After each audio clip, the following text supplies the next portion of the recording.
আর একটা ছোট্ট mini blog নিয়ে চলে এসেছি। আজকে কী কী রান্না করছি তোমাদের দেখায়। আজকে পুরোপুরি নিরামিষ রান্না হবে, তা চলো তোমাদের একজন দেখি। হচ্ছে ডুমুরের তরকারি, গরম মশলা দিয়ে হবে। আর ধোকা আমি বেসন দিয়ে করছি।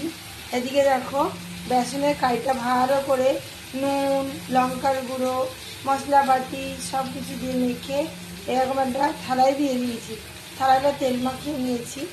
এবার এটা কড়াইতে দেখো জলটা ফুটছে, দেখতে পাচ্ছ। জল ফুটে এটা যখন কুক হয়ে যাবে তখন আমি নামিয়ে বরফি বরফি কেটে ধোকার আকারে ভেজে নেবো। তারপরে কিন্তু আমি রান্নাটা করব। আর হবে দেখো ধোকার জন্য আমি আলু কেটে নিয়েছি অল্প করে। আর এখানে দেখো আলুর চোকলা, এটা কিন্তু ভাজা করব। মশলা টশলা দিয়ে পুরো ভাজা হবে। ভালো করে কষানো হয়ে তার ডুমুর আলু ভাজা ভাজা হয়ে গেছিলো। তারপর আমি মশলাপাতি দিয়ে দিয়েছি, যা যা মশলা লাগে জিরে, ধনে, লঙ্কার গুঁড়ো, হলুদ, নুন আর সামান্য একটু চিনি দিয়ে কিন্তু আমি এটা নাড়াচাড়া করে নিচ্ছি। আর যত ভালো করে কষাবে তত কিন্তু স্বাদটা বাড়বে। একটু একটু জল দিতে হয় আর কষিয়ে নিতে, যে কোনো রান্নায়। বন্ধুরা ডুমুরের তরকারি হয়ে গেছে, আজকে একটু ঝোল ঝোল মতো রেখেছি। কাটা আমার ভাপানো হয়ে গেছে আর এরকম করে টুকরো টুকরো করে নিয়েছি সব। এবার তেলে ভাজা হবে।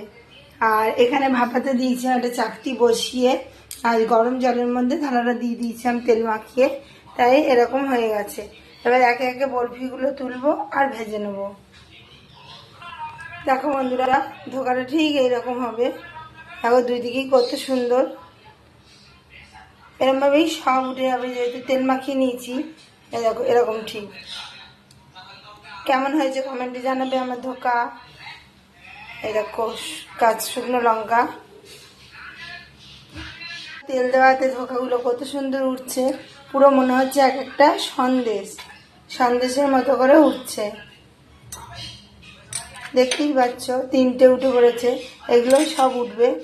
আর তেল মাখিয়ে নিয়েছি যেহেতু, এগুলোকে একটু শুধু আলগা আলগা করে দিলেই উঠে পড়বে।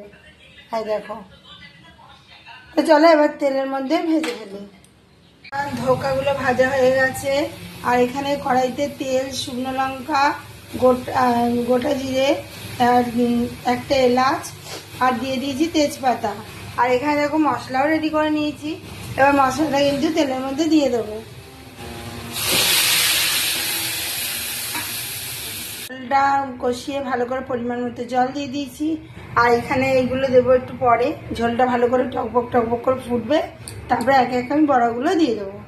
ঝোল টকবক করে ফুটতে শুরু করে দিয়েছিল, ওই জন্য আমি বড়াগুলো কিন্তু দিয়ে দিয়েছি, ধোকাগুলো।